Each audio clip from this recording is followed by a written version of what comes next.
Let us learn the difference between eminent and imminent.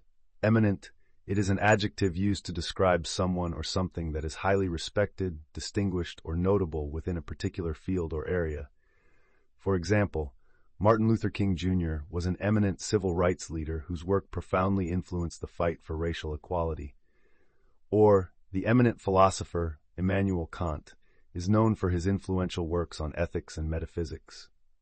On the other hand, imminent, it is an adjective used to describe something that is about to happen very soon.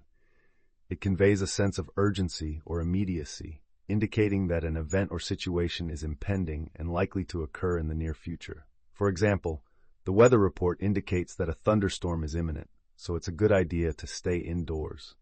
Here, the term imminent is used to describe the storm that is expected to occur very soon.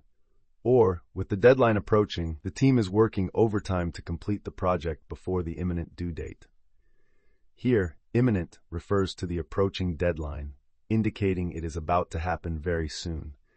So in a nutshell, eminent is about high status or importance, while imminent is about something happening soon.